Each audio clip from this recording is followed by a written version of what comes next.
সততে চৰ্চাত থকা এটা বেচৰকাৰী সংস্থা হৈছে ৱাৰিয়ৰ্ছ। আজি বৃহস্পতিবাৰে ৱাৰিয়ৰ্ছ নলবাৰী জিলা সমিতি আৰু ৰঙাভালী আঞ্চলিকৰ উদ্যোগত আৰু হেল্পিং হেণ্ড এছ'চিয়েশ্যনৰ সহযোগত ৰঙাভালী প্ৰাথমিক বিদ্যালয় প্ৰাংগণত এটি বিনামূলীয়া স্বাস্থ্য শিবিৰ আৰু কেঞ্চাৰ সজাগতা সভা অনুষ্ঠিত কৰা হয়। উক্ত অনুষ্ঠানত GNRCৰ পৰা মেডিচিন বিভাগৰ বিশেষজ্ঞ আৰু নিউৰলজিষ্ট বিশেষজ্ঞৰ লগতে আছাম কেঞ্চাৰ কেয়াৰ ফাউণ্ডেশ্যনৰ 15জনীয়া চিকিৎসকৰ এটি দল উপস্থিত থাকে। ৰঙাভালী অঞ্চলৰ প্ৰায় 150 গৰাকী ৰোগীৰ বিনামূলীয়া চিকিৎসা সেৱাৰ লগতে নলবাৰী অসামৰিক চিকিৎসালয়ৰ যুটীয়া সঞ্চালক মহোদয়ৰ সহযোগিতাত বালিতাৰা স্বাস্থ্য কেন্দ্ৰৰ পৰা বিনামূলীয়াকৈ ঔষধৰ যোগান ধৰা হয়।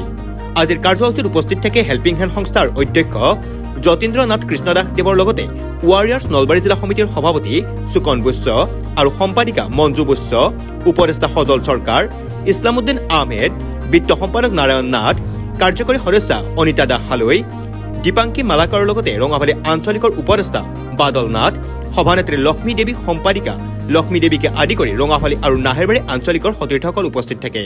নমস্কাৰ। ৱাৰিয়ৰ্ছ নলবাৰী জিলা সমিতি আৰু ৰঙাভালী আঞ্চলিক সমিতিৰ উদ্যোগত আৰু হেল্পিং হেণ্ড এছ'চিয়েশ্যনৰ সহযোগত ৰঙাভালী LP স্কুলত আজি আমি এটা বিনামূলীয়া চিকিৎসা শিবিৰৰ আয়োজন কৰিছোঁ।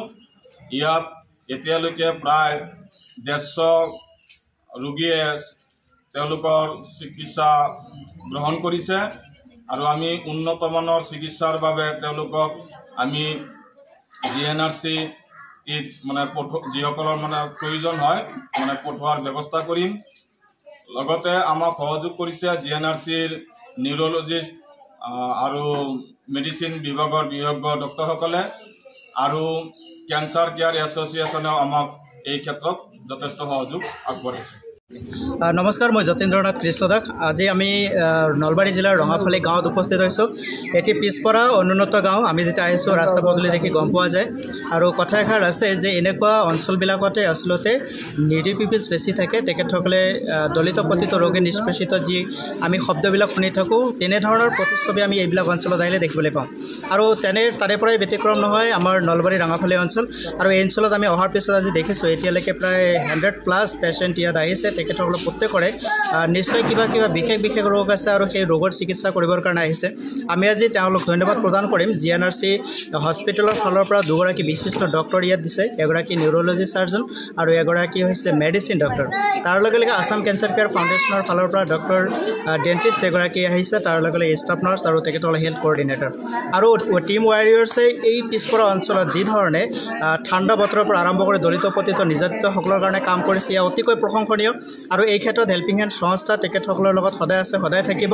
আৰ্ত দুৰ্গতসকলৰ সেৱা সমৰ্পিত জীৱন সুখৰ অনুভূতি বিচাৰে এই যাত্ৰাত আজি ৰঙাভালীৰ পৰা আমি এটা বাৰ্তা দিব খুজিছোঁ। সাৱধান হওক, সজাগ হওক, সাৱধানে থাকক, সজাগ কৰি ৰাখক, সুস্থ থাকক, সুস্থ কৰি ৰাখক। সুস্থ জীৱন আপোনাৰ মোৰ সকলোৰে হ'লেহে এখন সমাজ সুস্থ হ'ব আৰু ইয়াৰ দায়িত্ব আপোনাৰ মোৰ নিজৰ। গতিকে জীৱন মোৰ চিন্তা মই নিজে কৰিম। তাৰ লগে লগে যেতিয়া আমি আগবাঢ়িম সামাজিক দায়বদ্ধতা আৰু সামাজিক চেতনা বোধ মূল্যবোধক ৰাখি আমি কামবিলাক কৰি যাম। গতিকে সমাজৰ হিতৰ কাৰণে কৰা কামবিলাক সমাজে সদায় স্বীকৃতি শেষত হ'লেও প্ৰদান কৰে। কথা এষাৰ আছে যে গুণীৰ গুণ শেষতহে ওলায়। গতিকে কৰ্ম কৰি যাওক। সুনামৰ কাৰণে নহয়, সন্মানৰ কাৰণে নহয়, কাম কৰিবৰ দায়িত্ব পাইছোঁ যেতিয়া কৰিব লাগে। সকলোৰে শেষত ক'ব খুজিছোঁ, জন্ম লোৱাৰ এটা প্ৰয়োজন আছে জীয়াই থকাৰ, আছে এটি অদৃশ্য পৰিকল্পনা, আছে নিৰ্ভুল গণিত আৰু এই সকলোবিলাক কৰিবৰ কাৰণে আছে প্ৰত্যেকৰে এটা নিৰ্দিষ্ট ভূমিকা। আৰু এই ভূমিকাক যিসকলে সত্য আৰু নিষ্ঠাৰে পালন কৰি গৈ থাকে তেওঁৰ কাৰণে এই সমাজখন সুন্দৰ হয়, সৃষ্টি সুন্দৰ হয়, জীৱন মংগল হৈ পৰে। তাকে কামনা কৰিছোঁ। ধন্যবাদ। নলবাৰীৰ পৰা দীপু দাসৰ report, news any 365। Stay informed, stay ahead. News Any 365.